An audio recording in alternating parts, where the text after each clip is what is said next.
Great, thank you very much. We have a wonderful webinar for you guys today. It kind of puts together a lot of different issues related to SNAP program, both for the agencies as well as for the food banks and all of our efforts in fighting hunger every day. So hopefully we'll be able to share our ideas and our thoughts. As we go along, we will ask for questions. You can also use the chat area to ask questions, and I can transfer those over to our presenters. So do not feel like you have to speak up. At one point, if it gets too loud, I may have to mute some of the participants until we get to a question period. So please use that chat area there on the screen for you, and we're going to get started. We do have 5 different speakers today.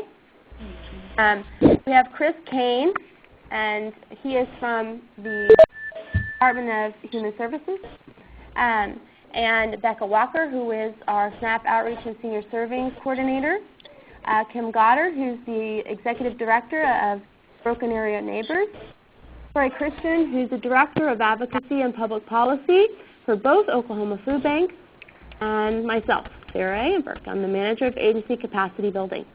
So we're going to go ahead and start with Chris. And he's going to kind of lead us through some information that we need to know. Thanks. All right, good afternoon, everyone. It's good to be here with you today.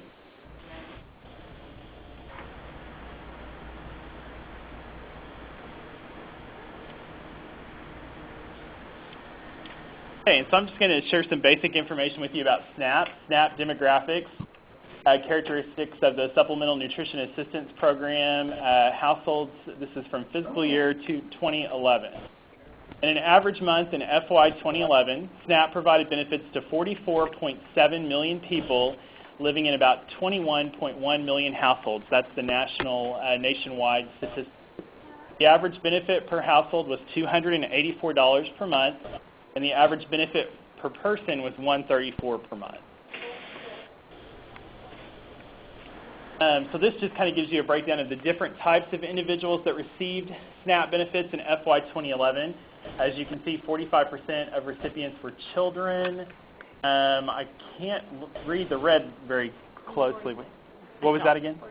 46 are, I think that's adults, correct? Okay. And the smaller amount in blue is elderly. So from what you can tell, the elderly population is definitely a group that does not participate in the SNAP program as much as some of the other populations, and we will probably talk more about that in a little bit. The adults who received SNAP, can you go back to that first slide? Okay, 27.7% were working. So that is a good number. We have quite a few people that are employed and are receiving SNAP benefits. SNAP households, again, FY 2011, 76% of households included a child, elderly person, or disabled person. These vulnerable households received 83% of all benefits. And the average SNAP household income, gross income before taxes, $744. The conference has been muted. And the average net income for a SNAP household was $338. 31% of households had earned income, 22% received Social Security income, 8% received TANF, which is our cash welfare program, and 6% received unemployment benefits. Okay, and so this just kind of talks about SNAP caseloads closely track changes in poverty. Typically, when the economy is not doing so well, then the number of SNAP participants increases. As you can see, kind of starting in 2008 through 2011, there's been a climb in poverty and then also a climb in the number of SNAP participants, and that holds true for Oklahoma as well.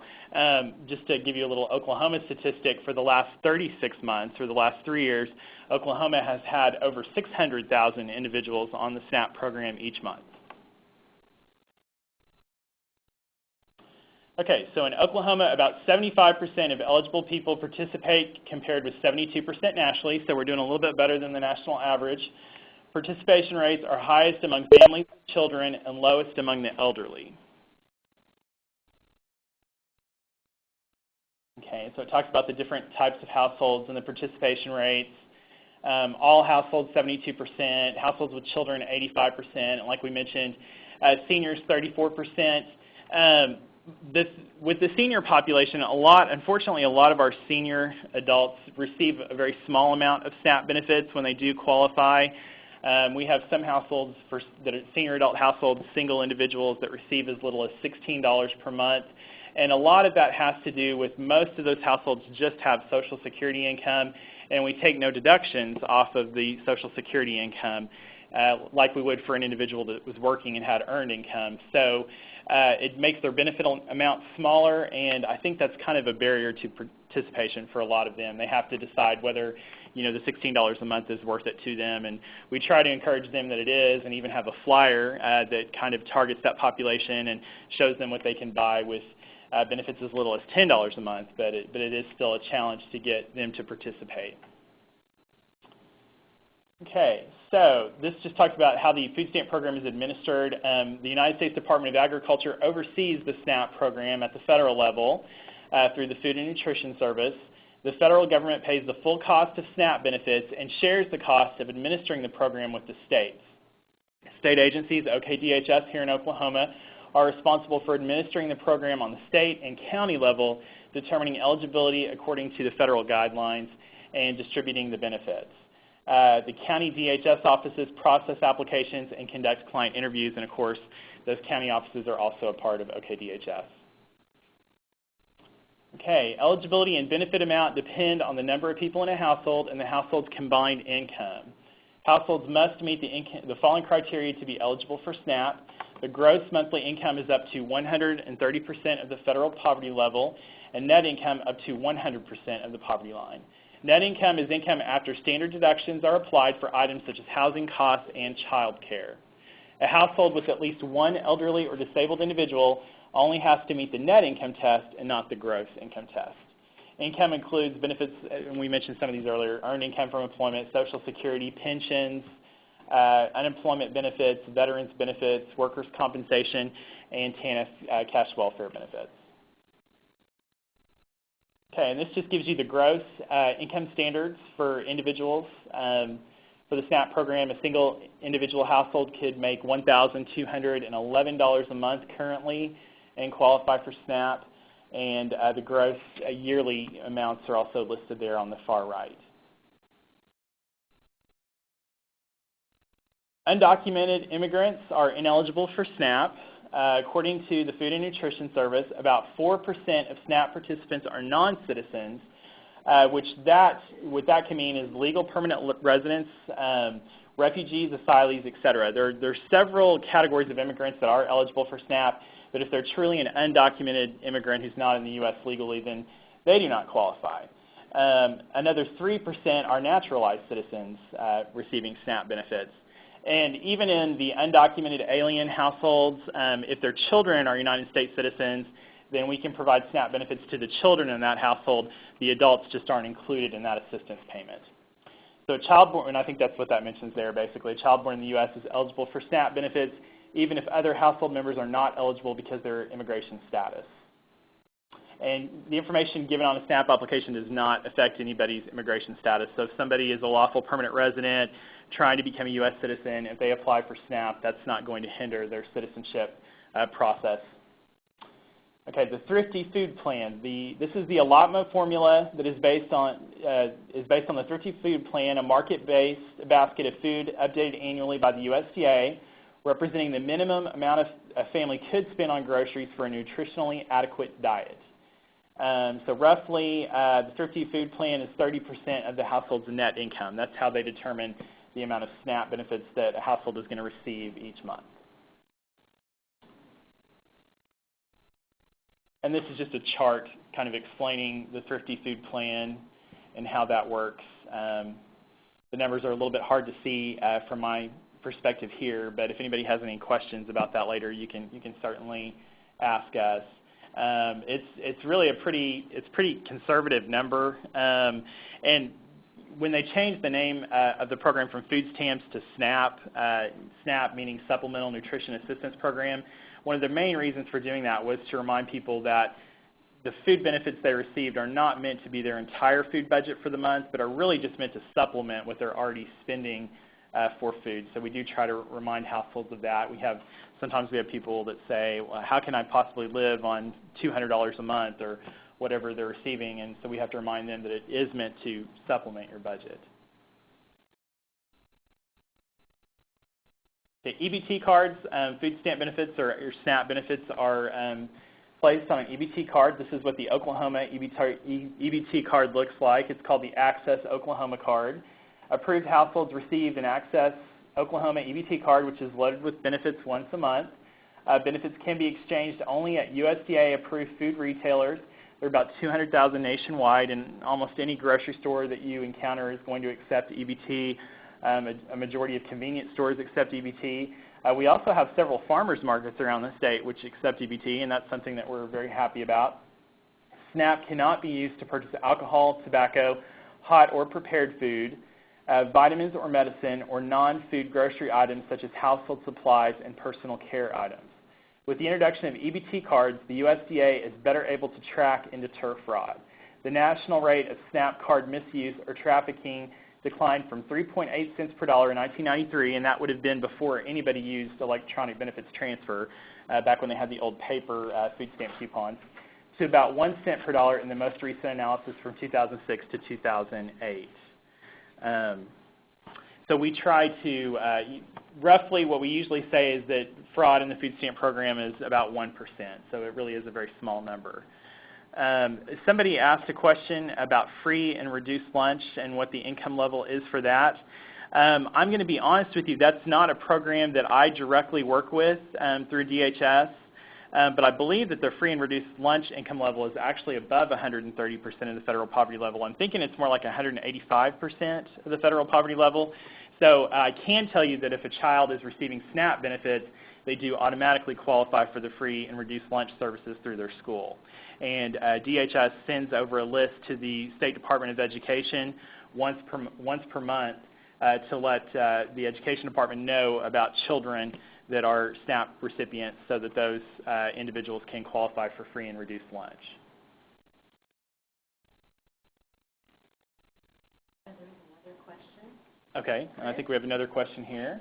It's about using EBT for things like pizzas at Papa John's and seeing prepared foods. Excellent question. Okay, using EBT at some places that might be, you're not quite sure if that's allowable or not. An example given, for instance, if you bought a pizza, I'll give you a company example like a Papa Murphy's Take and Bake Pizza. Those pizzas are allowed. You are allowed to use your EBT card to purchase that product. And the reason for that is that there's still some preparation work that's a part of that. If a food is ready to eat, if it's hot and ready to go, for instance, if you went to, I'll just throw out a Tulsa example, Quick Trip, and you bought a corn dog or something at Quick Trip and it's ready to be eaten, then you couldn't purchase that with SNAP benefits. But anything that you have to take home and heat up, that would be something that you could purchase with SNAP. So an example we get a lot in the SNAP unit, we get questions on like those rotisserie chickens. If you have a rotisserie chicken that's ready to eat, for instance, maybe you bought it at Walmart, that would not be eligible for SNAP. But if the grocery store had placed that rotisserie chicken in the freezer section of the store or in the refrigerated food section, and you have to take it home and then heat it up, that actually is an allowable purchase with SNAP benefits. So there's lots of little rules like that. Okay, this just talks about the OKDHS application process. New applicants. A new applicant is anyone who is not currently receiving SNAP, even if they have received SNAP sometime in the past. So basically what we say is there has to be a break of at least 1 day in their eligibility if they're considered a new applicant. Oklahoma has a paper application for new applicants. They must turn in this application called the Request for Benefits Form, or the PS1, to a county DHS office in person, by fax, or by mail.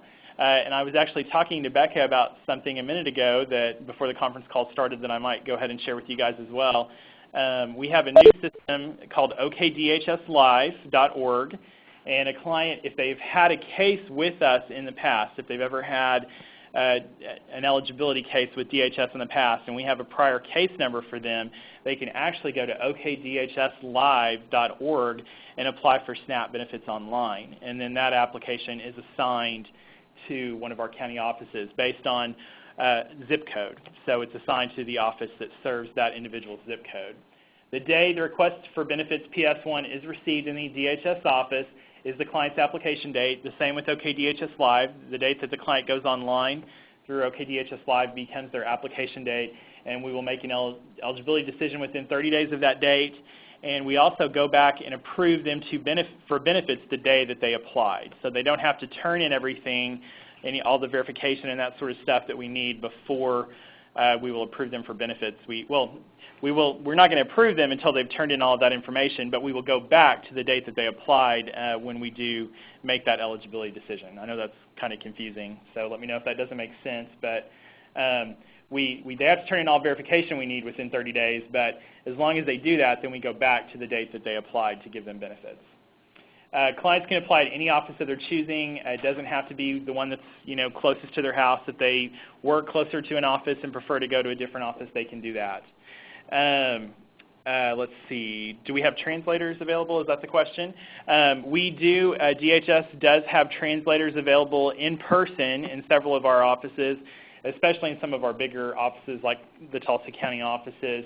In places where we don't actually have a translator there in the building, we use a translation service. There's a toll-free number that the worker can call and have someone help them translate for interviews.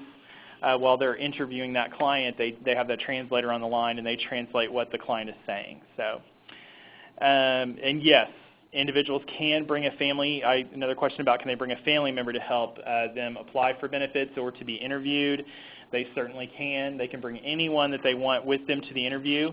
The client can also designate someone as an authorized representative. Perhaps if they have difficulty making it to the office, they have health issues, or if they do have limited proficiency in speaking English, they can designate someone to be their authorized representative and actually be interviewed on behalf of the household. So usually that's somebody that's not a household member, but they use that person to help them apply for benefits. Somebody asked a question about emergency SNAP and the timeline for receiving benefits if someone's applying for emergency SNAP. I'll kind of give you a brief definition of emergency SNAP, and I think we actually have a slide that talks about it in a minute, so I won't go into great detail. But essentially, somebody is emergency eligible for SNAP if their combination of rent and utility costs exceed their total gross income for the month and their liquid resource balance. And what we mean by liquid resources is cash on hand, checking account balance, savings account balance. So their total gross income for the whole month and their liquid resource balance has to be less than the combination of their shelter and utility costs, and they're emergency eligible. Or if they have less than $150 gross income for the entire month and liquid resources of less than $100, they're also emergency eligible. We make decisions on those applications within 7 days of the date that they apply. Typically, we try to if we can see that client, if they fill out a paper application in the county office, we try to see that individual the same day if we can and get them benefits that very same day if possible. That's not always possible, but our goal, as long as we see them within the first 7 days, is to get those benefits on for them within 7 days of when they apply. And of course now that clients can apply through OKDHS Live, brand new applicants, since they can do that, it probably won't be the same day that those individuals will get benefits, but our goal is certainly to get them on within 7 days. Okay, so this just talks about the application process with OKDHS. Once the paper application has been submitted or an OKDHS Live application, then we conduct an interview. A lot of our interviews are held by telephone. It doesn't have to be face-to-face in person. Sometimes if the individual is a brand new applicant and we don't know them at all or have no history with them, we will ask that they come to the county office because, just so we can get to know them, and then also they have to go to the office anyway to get an EBT card made. We make them at the office. So sometimes we will schedule that very first interview in person, but our policy actually states that all interviews can be held by telephone if that's more convenient to the client.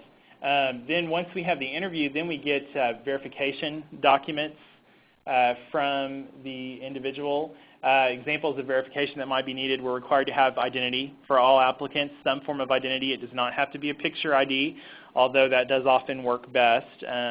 But it could be a birth certificate, it could be a Medicare card, but we're required to have some form of ID. We're also required to have proof of income. So if they're working, we get their last 30 days check stubs up to the date of the interview.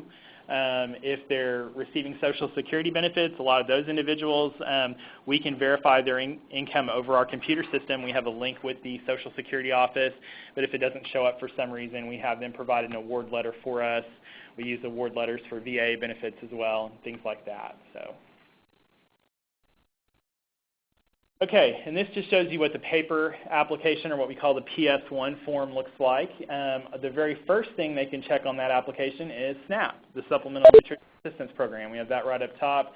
But this application is comprehensive. It can be used for any program that the client wishes to apply for. Child care is listed there. Medicaid, all the different types of Medicaid programs we offer are listed there, as well as the TANF cash welfare program. Okay, so the renewal process. SNAP recipients must apply to renew their benefits every 6 months or every 12 months if in households where all members are elderly or disabled and there's no earned income. Okay, so we don't have as many of those households. Most people have renewals every 6 months, but if all adult household members are elderly or disabled and there's no earned income, then those individuals are reviewed just once a year. A renewal requires updated verification of the household's income and expenses. A lot of, like for instance, if it's an elderly household that only has Social Security, those renewals are very easy because we can usually verify their income through our online computer-based system. But if they're working somewhere, we would need new check stubs from the individual at the time we complete a renewal.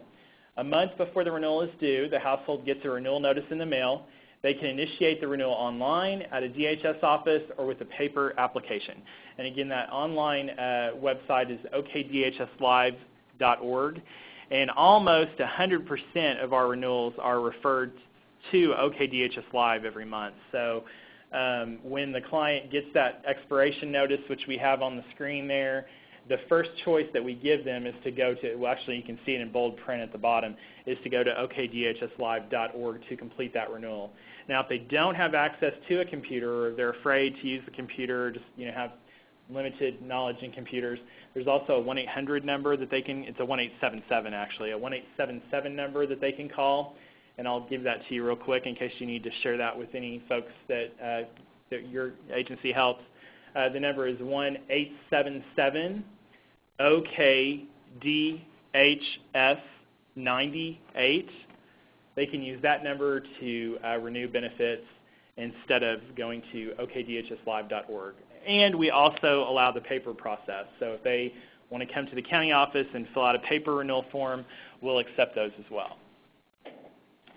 This slide just gives you a screenshot of what the homepage for okdhslive.org looks like. It's really a pretty user-friendly system, but that's what the screen looks like. Some other information for you. We already talked a little bit about expedited eligible applications. Again, we process, if someone is expedited, or what we more commonly refer to as emergency eligible, we process those applications within 7 days. And again, to be expedited eligible, the household would have less than $150 gross monthly income for the entire month, and liquid resources, checking, savings account balances, cash on hand, those sorts of things, less than $100. Or the individuals could have monthly rent or mortgage and or utilities which cost more than the combined monthly gross income and liquid resources. And I should probably just say a quick word on that. With utilities, we give a standard utility deduction, so the household is not required to bring in their gas bill and their electric bill and their water bill and that sort of thing to verify utility costs for us. If they tell us that they pay heating and cooling costs, we just give them a flat standard deduction. That currently is $341 a month. So we use that number to help us determine if a person is emergency eligible. So for instance, if their rent was $500 a month and they paid for heating and cooling costs, we would add the $341 utility standard to $500, which off the top of my head is $841. And let's say their income was $700 for the month before taxes, and they had no liquid resources, then that individual would be emergency eligible. So this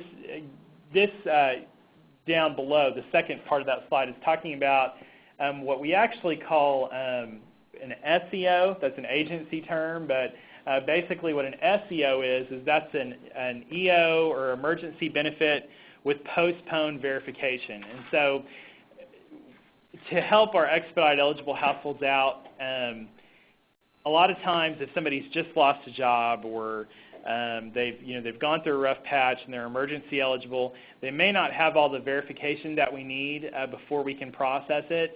And because their income is so low, to help them out, we give them benefits for 1 or 2 months, depending on the date of their application, and to help them out and allow them some time to gather that information that we need to get back from them. So we'll issue them an emergency issuance for 1 to 2 months. So we do that still within 7 days, like a regular expedited or emergency case where we have everything we need. But we give them 1 to 2 months worth of benefits and allow them to gather information that we request from them. An example might be proof that they've lost a job. If they had, within the last 1 or 2 months had been laid off a job or quit a job, we can, have them postpone bringing that information in, and then we will approve them for benefits. So that, like I said, that still should not take any more than 7 days, and we give them 1 to 2 months. If they apply before the 16th in a month, they get a 1-month issuance. If they apply on the 16th or later in the month, they get a 2-month issuance for that postponed verification. Looks like I have another question here. Recertify, no income, then job, do we require that they tell us about the change? Well, in Oklahoma, we have this wonderful system called Benefit Review Reporting, and that actually protects our clients from several changes that happen. If a client is, when we certify them, if they have 0 income at the time we certify them and they get a job in month 2 or 3, we'll just make it easy and say it's a 1-person household. They get a job in month 2 or 3, and let's say their income is below that $1,211 per month for a single-person household. As long as their income is below that income standard, they're actually not required to report that change to us until it is time for their renewal, or their 6-month review, basically. So if you have somebody that, let's say maybe they get a job at Walmart making $200 a week, and that's going to be underneath that 1211 income standard, they're not required to report that change to us. If they fail to report a change to us and the income would place them over the income standard, then we have an overpayment that we write later on, and they're responsible for paying back some of those SNAP benefits. But as long as they don't go over the income standard, they're not required to report that change to us. There are going to be some exceptions to that starting October 2013. There's a federal requirement in the food stamp program, a work requirement. It's called the ABOD policy, or able-bodied adult without dependent, and that's for individuals that are between the ages of 18 to 50. Those individuals are required to work 20 hours per week, essentially, to qualify for SNAP benefits. That is something that Oklahoma has not had to enforce for the last 4 years. We've gotten a waiver from the federal government to not enforce that part of SNAP policy due to Oklahoma's economy. Now our economy has improved to such that the federal government is requiring that we reinforce that work requirement for single individuals between the ages of 18 to 50. Actually the state legislature in the state of Oklahoma is also requiring that we no longer accept any federal waivers for that piece of SNAP policy. So from now on, statewide, individuals between the ages of 18 to 50 essentially have to work 20 hours a week to qualify for SNAP. Those individuals are not going to be protected from the reporting requirements that I shared with you. They're not called benefit reporting households. They have a shorter certification period. They're only approved for 3 months. If they're not working at all, we can give them 3 months worth of benefits without having to work. And then after that, they have to essentially be working 20 hours a week to be eligible for SNAP. So those individuals have to report all changes to us within 10 days of the change occurring. I know that's a lot of information to throw out at you, so I'll be more than happy to answer questions about any of that. It's a big policy change for us here in Oklahoma. Like I said, we haven't had to enforce that work requirement part of the policy for the last 4 years, and now we're returning to it in October. If an individual, there's lots of exemptions from that policy, by the way. If an individual has a child under the age of 18, they're not considered ABOD. If they are receiving treatment for drug or alcohol addiction, that's an exemption, and they wouldn't have to meet those work requirements. If they're receiving unemployment benefits, That's an exemption from the work requirement. Students, especially if it's like an 18-year-old that's still in high school, that individual wouldn't have to meet the work requirement, as well as like vocational students, things like that. College students have some different criteria to qualify for SNAP, but they don't fall under that work requirement, but we also require college students to work to receive SNAP as well. So there are different groups of people that don't have to meet that work requirement, but that is, like I said, that is a big change coming up in October. And those individuals will have to report all changes to us. So if they go to work, we're supposed to know about that change right away. Okay, any other questions that we've gotten? Okay. The goal of SNAP Outreach, and the Community Food Bank of Eastern Oklahoma here has started a wonderful SNAP Outreach program in partnership with OKDHS, is to inform eligible clients about SNAP and help them start the application process if needed. Many families seeking assistance at food pantries are in need of more than emergency food assistance. By connecting eligible people with SNAP, we can help provide more meals to the communities that we serve. All right, thank you, Chris. You're welcome. I think I forgot to mention some of the myths. Did that pop up on the screen, or is that going to come up later? Or I think we can talk about that at the end. We'll have some question and answer time. Hi, everyone. My name is Becca Walker. I'm the SNAP Outreach Coordinator at the Food Bank. I'm going to talk to you for just a second about our SNAP Outreach program. We just started the SNAP Outreach program in March, actually, of this year, and we currently have 4 sites participating in the program. One is Broken Arrow Neighbors, Owasso Community Resources, Sand Springs Community Services, and a third place in Turley. And basically how the program works is these sites have integrated SNAP into their intake process, so they ask everyone that comes in about SNAP, and they are able to answer questions and assist people with the application if necessary. We also have some helpful handouts for them, for anyone who's interested, that detail the application process and documents that may be required.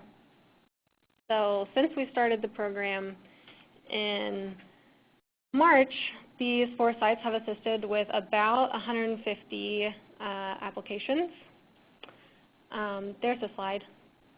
And so now Kim Goddard, who is the Executive Director of Broken Arrow Neighbors, is going to talk a little bit about her experience and how Broken Arrow Neighbors has participated. The conference has been muted. Are you there, Kim?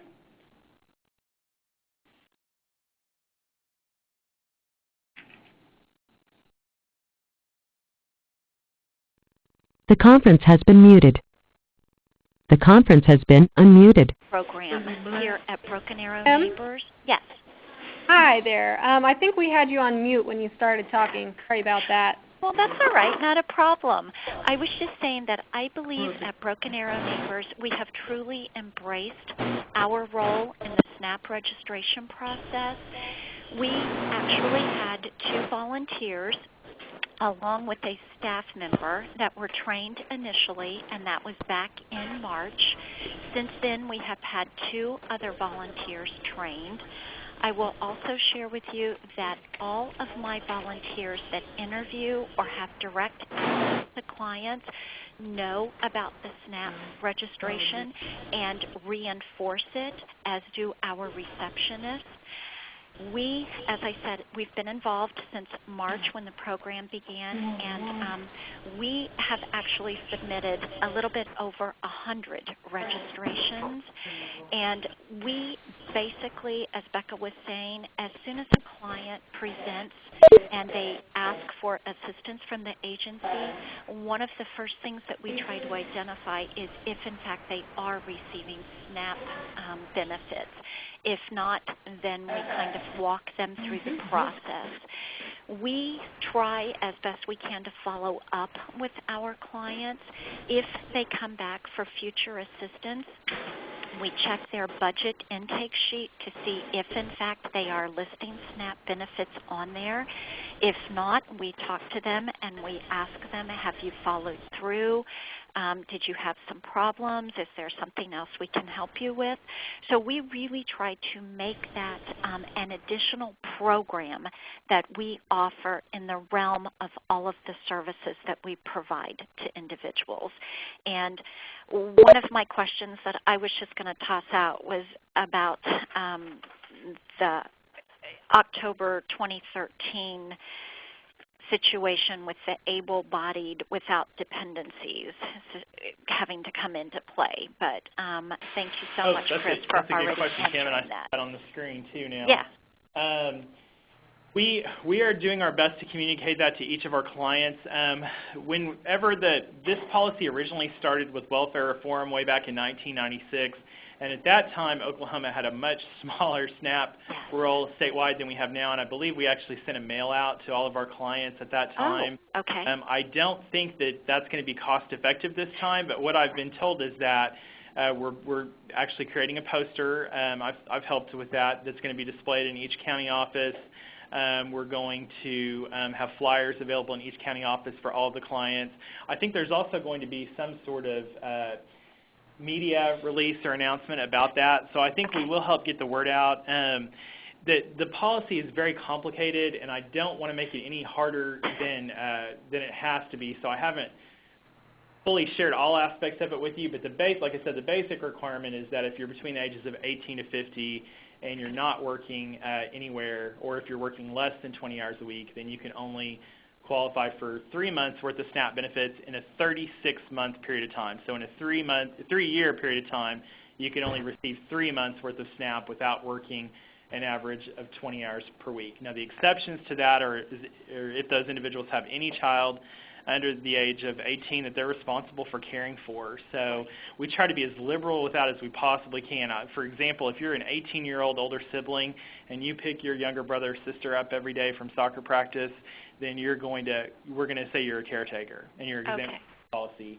If you're receiving unemployment, if you're pregnant, you're exempt from the policy. If you're receiving treatment for drug or alcohol addiction, and then otherwise, if you're working 20 hours a week, then you meet the work rule, and those individuals do get that benefit reporting protection that we talked about earlier, where they get the full 6-month period before they have a review due. So if you're working 20 hours a week, you actually get a longer review period.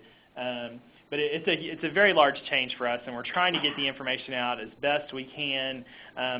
Unfortunately, I don't think they're going to send out a mass mailing to all of our clients, which I wish they could do. But I would look for the newspapers and on the news and that sort of thing. I think there'll be some releases about that the closer we get to October 1st. Also, like I said, we'll have lots of information about it in our DHS county offices. Okay, and I would assume, Chris, then that we can copy that information, or we can abbreviate it, or make it be such a way that we can help our clients to further understand? You absolutely can, and actually, if you want to do me a favor, I can give you my email address really quickly. Okay. You can email me, and I have a flyer that I helped design for this change, and like I said, the posters and that kind of stuff too, but specifically the flyer that we designed in my unit about this change, and I've got that on my computer at work. I can email you a copy of that. I'd be happy to do that. That would be fabulous. My email address for anybody that needs it is Chris, CHRIS, KOEHN, so it looks like Cohen, Chris.Cohen at OKHS.org. And if you want a copy of any ABOD-related materials that we're going to send out, then I'll be happy to send that to you. Wonderful. Thank you very much. I appreciate that. Absolutely. Okay, Becca, I don't know, is there anything else that you would like for me to share about Broken Arrow Neighbors and how we try to use our SNAP registration outreach? No, that's great. Thank you so much, Kim. You're very welcome. Oh, now I'm looking. We have a couple of little photos on there. The top photo is one of our volunteers. We are very fortunate that we have a variety of food drives, and Lynn is just putting food away from a food drive. The lower left picture, we're very fortunate that we are able to pick up fresh produce from the neighborhood Walmart in Broken Arrow every day, and we make that available to our clients. Unfortunately, we really don't have a facility that can accommodate that, so we kind of have a little pop-up tent that we put it under and hope for the very best. And then the picture on the far right, that's cars lined up for either our Thanksgiving, Christmas, or Easter meal food basket distribution. Great. Thank you so much, Kim. If anyone has any further questions about SNAP outreach, you can contact me. My email is bwalker. Sarah's going to put it in the chat section. bwalker@cfbeo.org.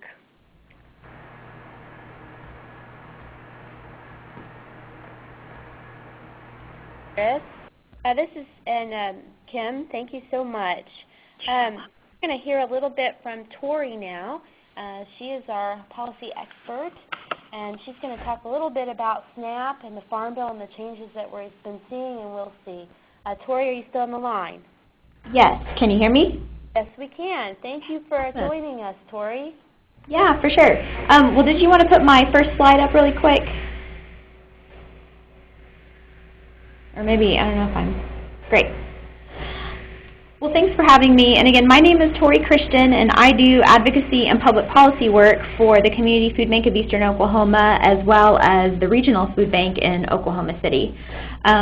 Most of what I do involves serving as a legislative liaison, trying to make sure that our local and federal lawmakers have the people that we serve in mind, and advocating on behalf of the people we serve to make sure that their voice is heard. So what I really wanted to do was just give a very brief, hopefully non-boring overview of the Farm Bill and just explain how it impacts everything that we do at the food bank, down to every single partner agency and all of you that are working really hard in your communities. So first, what is the Farm Bill? This first slide I just put up, I don't want to go over all the stats because Chris did an excellent job of going over everything relating to SNAP in particular at the local level, but I did want to highlight a couple nutrition programs that food banks are really advocating for in this year's Farm Bill, so you can review that as I talk about the Farm Bill. So in terms of what the Farm Bill is, it is a comprehensive bill allocated at the federal level that is usually reauthorized about every 5 years, and it covers most federal policies related to food, nutrition, and agriculture. The Farm Bill was originally created in, I believe, 1933, and it was a part of President Roosevelt's Agriculture Adjustment Act. And what that was, it provided assistance to farmers during the Great Depression. And sort of out of that, the food stamp program, which is now known as the Supplemental Nutrition Assistance Program, was created. I think the food stamp program was created in 1938 in response to local governments and agencies losing total control over malnutrition in their communities. And so the food stamp program, SNAP, has become a part of the Farm Bill as a way to combine the efforts of supporting our farmers and ensuring that the people of America that are hungry, that don't have consistent access to the food that they need, are connected all under one bill, able to get what they need. So in terms of the Nutrition Assistance Program, obviously, food banks don't, administer that program directly. We're doing our best to refer to that program. But it is definitely under threat right now in the federal Farm Bill, and the Emergency Food Assistance Program is a federal program that is allocated through the USDA, and it provides food to food banks that we distribute to you in the form of USDA commodities, which some of you may receive. And as many of you know, some of that is most in demand above all other types of food.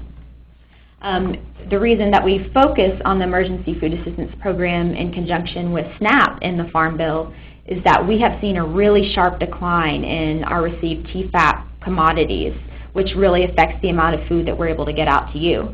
Just in the past couple of years, we've seen close to a 40% decline in our TFAP commodities. So we're really wanting to advocate for more commodities in this year's Farm Bill, which is currently in the process of being negotiated and hopefully will be reauthorized this year. I think the next slide, there's a timeline. So in terms of what has happened in the past several years with the Farm Bill, we were originally set to reauthorize it in 2012, but that didn't happen because they're, putting it briefly, there are large differences in what the House and Senate agree should be allocated within the Farm Bill. In 2012, we had an extension, a one-year extension of the Farm Bill, because the House Ag Committee couldn't come to an agreement on what they wanted primarily for nutrition programs, and the House and Senate Ag Committees also were in significant disagreement. This year, the Senate was actually able to pass a full Farm Bill, and the stipulations in that, they cut SNAP by about $4.1 billion, and most of that came from restrictions to a program called Heat and Eat, and that is a program that helps people with energy assistance that are in significant need of that, along with SNAP benefits. They also increased TFAP moderately by $54 million, and it's important to note that these cuts and increases are over a 10-year period. So, $54 million sounds like a lot, but when you're talking about, billions and billions of dollars and then $54 million over a 10-year period isn't a ton, but at least we're thankful that wasn't cut. In terms of the House, there's been several developments this year, and it's still sort of in limbo.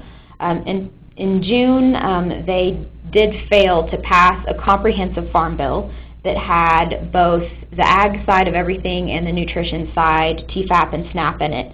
And the main reason for that is there's just sharp disagreement among, House Tea Party and moderate Republicans in terms of how large the cut to SNAP should be. They started with estimates around $16 billion, and now they're upwards around $40 billion. And so there's just a huge divergence between how much our lawmakers think we should cut the program. Their solution to this was in July, they decided for the first time in generations to try to split the Farm Bill, which takes the nutrition portion out of it because nobody can agree on it, and pass the farm-only bill just to get something to conference. That did occur, and currently right now there's a farm-only bill in the House and a comprehensive farm bill in the Senate. And the reason that this is all critical right now, not only because, in the Senate you have a $4 billion proposed cut to SNAP, and in the House they're now talking about trying to pass a nutrition only that involves about $40 billion in cuts. So the difference in that is just huge. And all of this expires at the end of September. So they're going to either have to come to some agreement between the House and Senate by the end of September, or potentially look at another extension, which is really unfavorable for both sides. In terms of the options and the outcomes, this chart you'll see that's currently on the screen right now, it's a little bit old because it did have the option of the split Farm Bill failing, and it did actually pass. So right now we're really looking at either the Farm Bill is going to go into conference as two separate bills from the House and one in the Senate, if the House can even get a nutrition title passed. But it is possible that the House won't get a nutrition title passed, and we may be looking at another extension again. So that's why it's really important that we weigh in. And it's also important to mention that the chairman of the House Agriculture Committee is Oklahoma's Congressman Frank Lucas. So one of the primary leaders in Congress is an Oklahoma delegate. And since SNAP and TFAP heavily affect the people that we serve, whether it's our operations, how much food we're able to get through TFAP, or whether our clients are able to receive SNAP benefits in the future and the demand that may put more demand on our food banks and on our partner agencies, we need to make sure that our members of Congress know that this could really affect us and that we're currently doing everything that we can to meet the need, and that it has to be some sort of public-private partnership for us to be able to go forward and better the lives of the people we're trying to serve. If you want to go to the final slide, Sarah.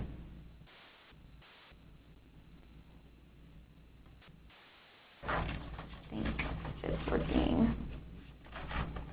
So I put together just some basic message points that we would absolutely love if partner agencies would be able to call their members and talk to them about. We need to be telling them that the need remains really high in our communities, even though the economy has moderately improved. And SNAP, it is estimated by the Congressional Budget Office, which is nonpartisan, that SNAP participation, it has risen with recession and hardship, and it will gradually decline as conditions improve. But if we drastically cut an important safety net for vulnerable groups of people, it's not likely that those conditions are going to improve. And food banks and food pantries and so forth, we don't have the capacity to meet the immense need that exists in our communities. So we want to say that charity, although we are doing everything we can, we can't do it alone, and that SNAP cuts, especially as high as $40 billion would just be absolutely devastating to our network and the people we serve. We also want to make sure that they know the facts about SNAP, which I know that we kind of, we went over a little bit earlier. There are a lot of facts about SNAP that, we want to use to combat the misinformation that's out there, because it is often really highly politicized. We want to make sure they know that, nearly all of the benefits go to households with kids, seniors, or disabled persons. So this isn't the quote-unquote welfare program of the 90s where rampant fraud and misuse abounds in the program. We did talk about, fraud going down tremendously since then. It's one of the most accurate federal programs out there, and we want to make sure that they know that. And we want to make sure that they know that, the benefits are actually moderate, that, it's less than $1.50 per person per meal, about $4 a day per person. And because of some other issues with an extension expiring, benefits for SNAP households will go down anyway this year. And so we don't want to put further strain on an already strained network, and we need to make sure that our congressmen know that. We hear a lot, especially in the media and from, often our federal lawmakers, that we have to make cuts, and that we don't want to put strain on struggling families, that we really just want to close the loopholes. And while we are wholeheartedly supportive of that, we do want to make sure that they are aware of the facts that cuts in excess of $16 billion, up to the $40 billion estimate, those aren't about closing loopholes. It absolutely will take food from, the hands of families that need it most. So on the last slide, I just put my contact information, where if you want more facts about what SNAP actually looks like, or in terms of talking points, how to communicate with your legislators, I would be more than happy to do that. I've also included Brett Weisel with Feeding America. He is the National Director of Advocacy that can give you anything you need in terms of educating yourself on federal programs like SNAP and the Emergency Food Assistance Program, and how to communicate effectively based from your organization's viewpoint to your lawmakers. And finally, I have also included the toll-free number, which is Feeding America's toll-free number, that you can write down and be connected directly to the office of your member of Congress. You call the number, provide your zip code, and you can give them, I've done it plenty of times. It's not intimidating at all. It's actually really pleasant, and you can let them know, that you're working in your community, and just let them know that SNAP is important to you, as is TFAP, and that cuts would be really devastating for your organization and the people you serve. And again, if you need talking points on that, you're happy to contact me or Brett. And I'm always here to serve as a resource, and I'm happy to take questions as well. Tori, this is Sarah. Yeah. We had a question about whether or not if there's no bill passed, if that will affect the level of funding. Yeah, if there's no bill passed at all and no extension, that is absolutely worst case scenario, and I think that most believe that that wouldn't happen, but we would revert to a sort of 1920s era situation. It would be, I mean, devastating doesn't really put it. I mean, but we don't expect that to happen. We expect there to be either some compromise or last resort extension. But if there is no bill passed at all, it would automatically revert back to the Farm Bill of several generations ago, or to the agriculture atmosphere several generations ago. Thank you, Tori. I'm going to say a few things, and then we're going to kind of open everything up to questions, including the phone line. Sorry, for those of you with questions, I've been waiting to get the answers, and for those of you who've been asking them online, we really appreciate the questions and feedback. It's been really great. So I just want to kind of bring up, because it is Hunger Action Month, something along this vein that you can do to raise awareness, and that is to do a SNAP challenge. Here at the food bank, we are starting a SNAP challenge today and tomorrow, and we have engaged one of our, our new board president, and she'll be doing a blog, and we will have a number of other participants, and we're also encouraging people in the public to get involved. A SNAP challenge is very simple. It's a way to sort of educate in a hands-on way about SNAP and the challenges of trying to live on a SNAP allotment. So what you do is you ask somebody who's related to your agency. That may be someone on your board, it may be a staff member. You can even reach out to community leaders. Last year we had Superintendent Ballard took the challenge. So you can reach out to your community as well and kind of give them kind of the spotlight and say, okay, now we want you to live off the SNAP allotment per day, which is somewhere around $4. And you can give them all the guidelines and information. And then at that point, have them write about their experience, what they were able to get at the grocery store, how it affected their eating habits, in order to kind of dispel myths about what is possible. Now, there are some tips and some rules, and we'll be happy to give you those as well. For example, you're not supposed to eat anything that's been, out fast food or a restaurant. You're not supposed to take food from friends or work. In some cases I've seen people who've done that where they have to use transportation or go to a grocery store within a certain miles of their house. So there's all kinds of ways to do that, to have people sort of experience in a short amount of time what is out of their norm for them. And my family and I did this 2 years ago for an entire month. So we lived off, I think it was somewhere around $500 a month for me and my husband and my 2 children.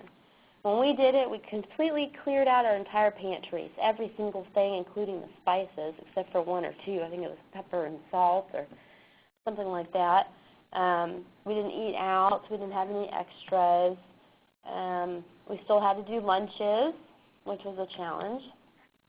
And this is extreme, what I did, because most people just try to do a couple of days. But it was a life-changing event because we didn't make it maybe 2.5 weeks, and I couldn't buy milk. And so I was resorting to just water, and I had a little girl. And it slowly got harder and harder. We had no meat eventually. We were down to just nothing. And there was one day where I just opened that cabinet, and there was just like a couple of cans, and I was done. So I got 3 weeks. And, that was me even being as savvy as I could, and saving things and cooking everything and using raw items and everything. And I was humbled. So the experience can be quite an awareness activity for people who are in your community. You know, those who, even in my case, you know, have had experiences before with struggles with money or food. It's a very different kind of experience, and I learned a whole lot. So I highly recommend it. I do know, and Tori can probably even attest to this, that there are some legislators that have done it, and public figures, public officials, and written about it as well. So I just wanted to bring that up. It is Hunger Action Month in September, and so we're really hoping some of you might, you know, encourage this in your community. And you're welcome to follow ours. As you see there's the hashtag. It's on Twitter as well as Facebook, and that's how we're able to communicate it. Here is a link right there to the Tulsa World article that was done on the start of the challenge yesterday or the day before, I believe. So right now we're going to go ahead and we're going to open this up for questions. I'm going to unmute everyone. So if you want to ask a question, so we have Chris here, Becca, and myself. If you have a question and you would like to ask that, please just say your name and where you're from and just ask your question. So I'm going to just take 1 second, and I'm running back and forth from the computer. So just 1 second, I'm going to unmute everybody.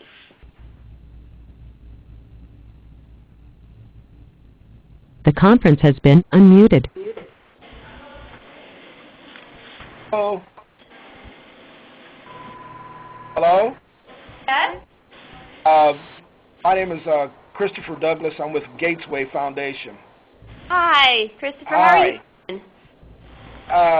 The question I have is that, you know, the people that we take care of are the people with physically and mental challenges, and some of them work. And how does this program affect them, and how can we use this program? How does this program work for them? Are you referring to the SNAP program? Yes, ma'am.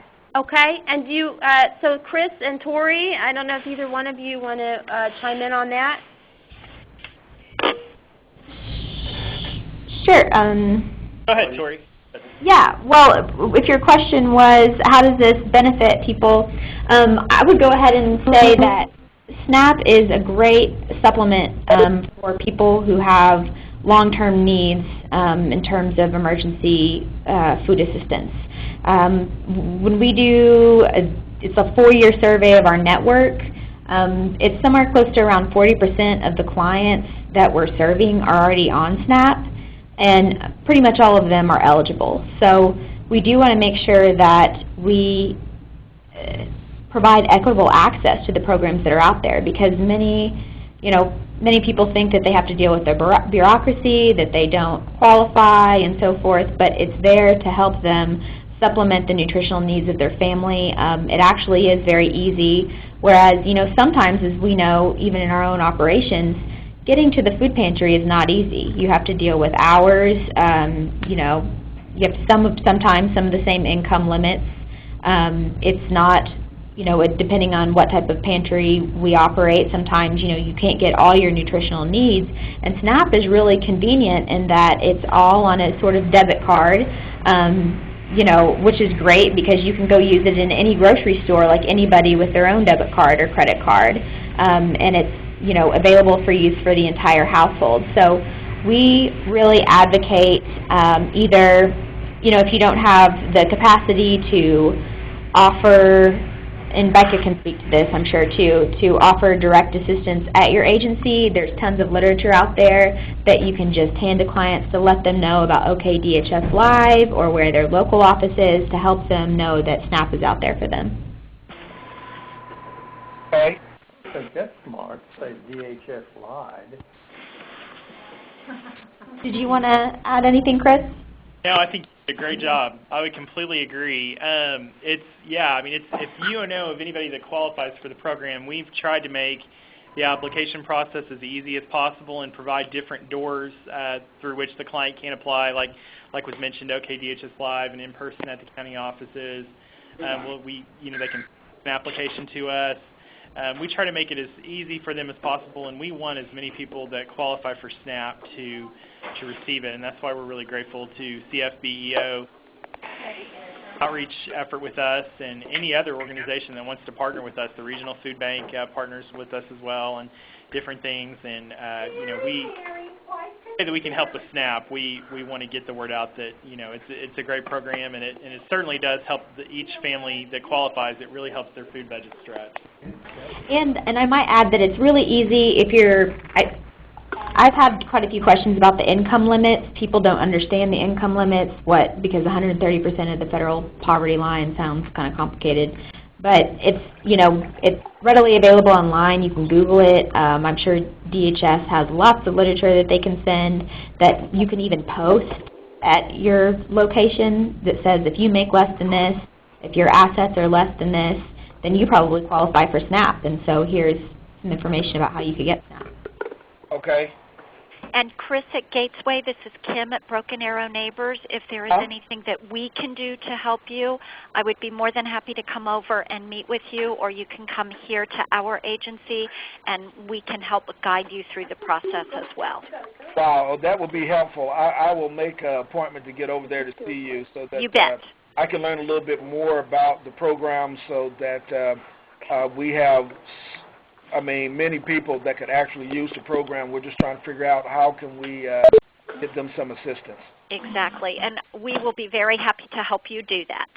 Thank you so much. You are so welcome. If I can chime in just for a second, I saw there was a question that popped up that I don't think we ever had a chance to answer, and it had to do with how does an agency become a food retailer through the USDA Food and Nutrition Service.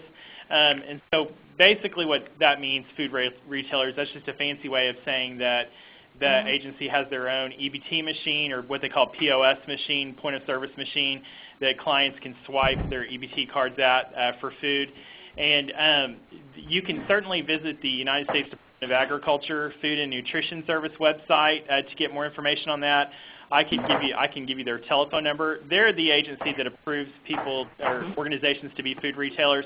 Most often, those are agencies that, for instance, like homeless shelters, providers of meals to the homeless, can be approved as food retailers. Also, substance abuse treatment facilities, if they have individuals living in that facility and they're serving food communally as a group to the people that live there, they can be a food retailer and have their own machine so that clients can swipe their EBT card for meals. It's a kind of a limited group of agencies that can do that, but like I said, you can certainly visit their website, or you can email me and I can give you the telephone number for the Southwest Regional Office of the Food and Nutrition Service.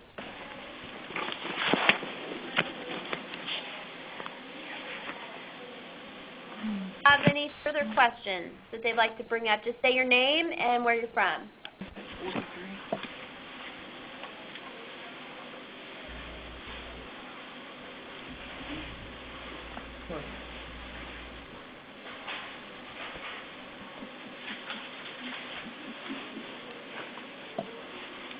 As I have mentioned, I will be making all of the slides as well as the audio of this available through our Agency Resource Center. And due to a lot of your requests and questions, there's definitely a list that probably later today that we will sit down and come up with materials that would be helpful for everyone to have access to, or readily maybe are accessible. Or any other materials that you're interested in, you can go ahead and also shoot me an email too, and we'll add that to the list. And then I'll email everyone and a follow-up and let you know that those have been posted.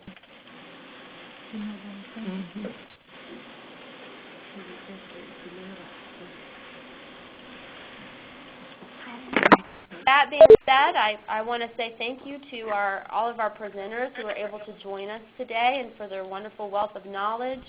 As well as for everyone here who has participated. We've got some great questions through the chat. It was wonderful. And I hope you'll share this with colleagues, and we can continue this conversation and dialogue at another day. So again, to contact any of us and look for those posts. And happy Hunger Action Month. Thank you, Sarah. Thank you. Thank Yeah. you. Thank Bye. you. Thank you. Bye. Bye-bye. Bye.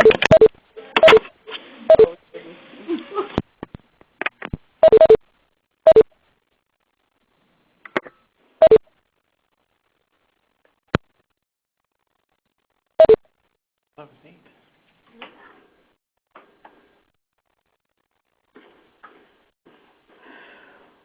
The conference has been muted.